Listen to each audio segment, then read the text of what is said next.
गांव पर चुड़ैल के बच्चों का आतंक। नागपुरी जिला गांव की बात की जाए तो सभी अब लोग शांति से जी रहे थे, लेकिन अचानक से वहां बहुत भयंकर तूफान आता है, जहां एक जले हुए घर की धरती कांपने लगती है। उसमें से एक चुड़ैल और उसके 10 बच्चे बाहर आते हैं, जो कि महज 3 साल से 10 साल के बीच के थे। तभी चुड़ैल माँ हंसते हुए कहती है, आ गई, मैं वापस लौट आई और मेरे बच्चे भी लौट आए। माँ माँ मुझे भूत लगी है, खाना दो। और माँ मुझे भी खाना दो। माँ, हम दोबारा वापस बदला लेने के लिए आए हैं ना? हाँ मेरे बेटे, हमें इन लोगों से बदला लेना है। पूरे गांव वालों को इतना परेशान करना है कि मुंह फाड़ कर रोते रहें। ये सब रोकने की दुहाई दें, लेकिन फिर भी तमाशा तो होगा, जान तो जाएगी। चिंता मत करो माँ, हम सारे बच्चे आपके साथ हैं, सबको चुन चुन कर मार डालेंगे। हाँ मेरे बच्चों, चलो पहले तुम्हें खाना खिला देती हूँ। ये कहकर चुड़ैल बड़ी बड़ी कढ़ाई में खाना बनाती है और फिर अपने हाथ से बच्चों को खाना खिलाती है। अरे माँ मजा आ गया, मुझे थोड़ी सी और भेलपूरी बनाना, फिर हम सबकी पिटाई करेंगे। इस गांव में इन्होंने हमें परेशान किया था ना, हमें वो ताकत हो जाए। इसके बाद पूरे गांव वालों को हमें मिलकर खटिया खड़ी करनी है। ये सारे बच्चे ताली बजाकर खुश होते हैं। फिर उसके भूतिया बच्चे उसके साथ पीछे पीछे गांव की ओर बढ़ते हैं। वहां जाकर चुड़ैल अपने मुंह से इतनी बड़ी फूंक मारती है कि गांव में तूफान आ जाता है। वहां सारे पेड़ उखड़ जाते हैं। मैं वापस लौट आई हूँ इन लोगों को परेशान करने के लिए। जाओ मेरे बच्चों, तुम्हें जो इंसान मिले उसके सर पर चढ़कर नाचो, उन्हें परेशान करो, काटो, जो करना है करो। ठीक है माँ, हम इन लोगों को परेशान करने जा रहे हैं। तभी चुड़ैल और उसके 10 बच्चे गांव में अपना आतंक फैलाने के लिए पहुंच जाते हैं। कोई बच्चा एक आदमी के कंधे पर बैठ के उसके बाल खींचता है, तो कोई बच्चा एक औरत की चोटी पकड़कर खींचता है। चुड़ैल के बच्चे अपना जलवा दिखा रहे थे, तभी सुष्मिता कहती है, अरे बाप रे बाप, बचाओ, ये कौन है? इतना गंदा सा भूतिया बच्चा जो मेरे कंधों पर चढ़कर बैठ गया। अरे छोड़ मेरे बाल, मुझे बहुत दर्द हो रहा है। ना आंटी, मेरे को आपके बले बले बाल बहुत अच्छे लग रहे हैं, मुझे मजा आ रहा है। ये आई सोनू भैया, तू क्या कर रहा है? अरे देख, मैंने तो उनकी लुंगी खोल दी, तब भी लुंगी को संभालते हुए छोड़ ही नहीं रहे। छोड़ो छोड़ो अंकल। अरे बुड़बक है क्या? पता नहीं किसका भूतिया बच्चा है। अरे करना ही है तो कुछ और कर, मेरी इज्जत की क्यों ताड़ ताड़ कर रहा है? अंकल, हिम्मत कैसे हुई मुझे ऐसा बोलने की? आपको डर नहीं लग रहा? अभी देखो मैं क्या करता हूँ। तभी सोनू शक्तियों से उस बूढ़े अंकल को हवा में ऊपर नीचे बार बार करके जमीन पर पटक देता है। तभी करहा कर बूढ़ा कहता है, अरे अरे मार डाला रे, अरे फोड़ डाला, अरे तोड़ दी मेरे कमर, अरे अरे बचाओ, कोई मुझे बचाओ।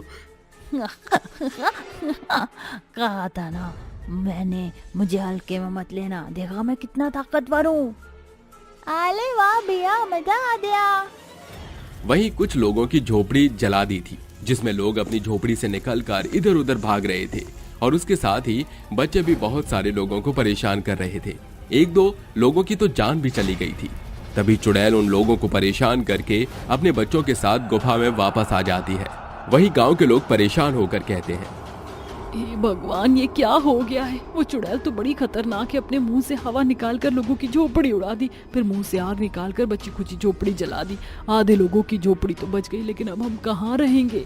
रो मत बहन, उसने तो झोपड़ियों में आग लगाई है, लेकिन खूंखार बच्चों ने मेरे बाल खींच लिए। और वो सुष्मिता है, उसके तो सबसे लंबे बाल हैं, उसके भी खींचे, और एक बूढ़ों की तो लुंगी ही खींच ली। अरे पता नहीं कौन है यह चुड़ैल, जो वो और उसके बच्चे हमें परेशान कर रहे हैं। इनका इलाज तो करना ही होगा। अरे पर करें कैसे? तांत्रिक बाबा से पूछो, वो जरूर कुछ हल निकालेंगे। अरे ठीक है, मैं पहाड़ी वाले तांत्रिक बाबा के पास जा रहा हूँ। 2 दिन लगेंगे मुझे वहाँ पहुँचकर ही वापस आने में। ठीक है बेटा, जल्दी आना।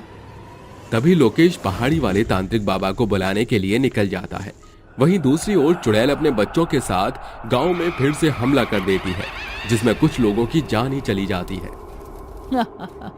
तुम लोगों की आंखों में खौफ देखकर जो सुकून मिल रहा है ना, मैं बयान नहीं कर सकती। अपना बदला तो लेकर ही रहूंगी। माँ, मैं इन अंकल के कंधे पर बैठ जाऊँ? हाँ, बैठू?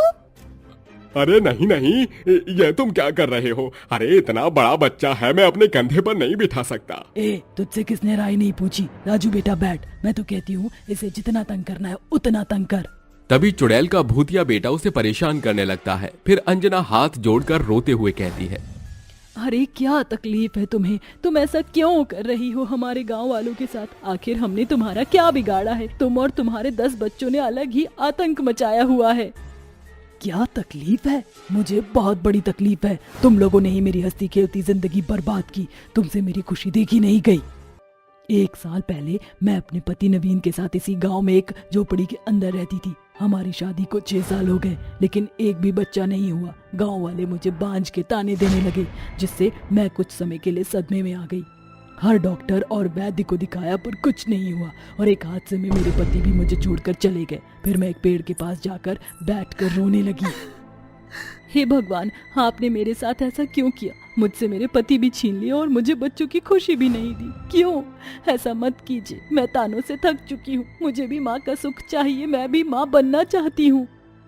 तभी उसकी रोती हुई आवाज सुनकर पेड़ में जान आ जाती है और पेड़ कहता है, अरे काव्या, तुम रो मत, मैं हूं ना। मैं तुम्हारे सारे कष्ट खत्म कर दूंगा। मैं जादुई पेड़ हूँ। मैं जादू से तुम्हें 10 संतान दे सकता हूँ। क्या सच में? तो दे दीजिए मुझे ये वरदान। तभी जादुई पेड़ जादू से उसे 10 संतान देता है, जो कि कुछ शिशु होते हैं तो कुछ बड़े होते हैं।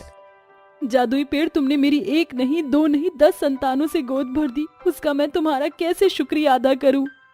शुक्रिया की कोई बात नहीं है। मैं किसी भी उदास इंसान को नहीं देख सकता, तो मैं उसे खुशियां दे देता हूँ।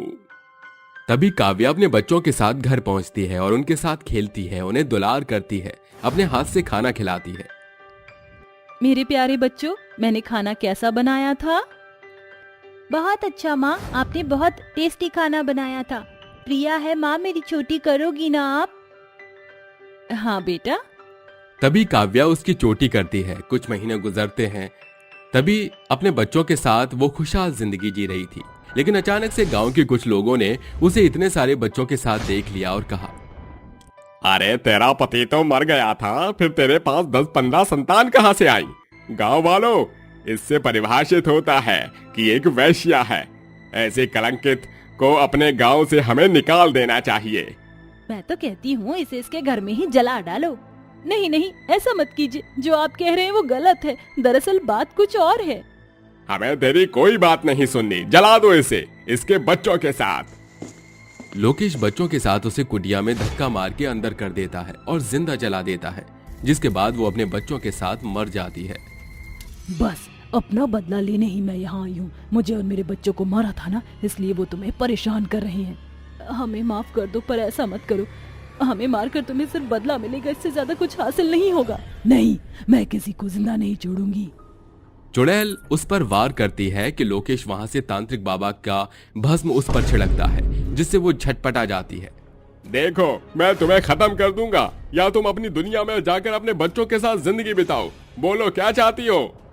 नहीं, मुझे मारो मत। मैं अपने बच्चों के साथ गांव छोड़कर चली जाऊंगी। चलो बच्चों। सभी गांव वाले हाथ जोड़कर उससे माफी मांगते हैं, जिसके बाद चुड़ैल अपने बच्चों के साथ अपनी दुनिया में लौट जाती है।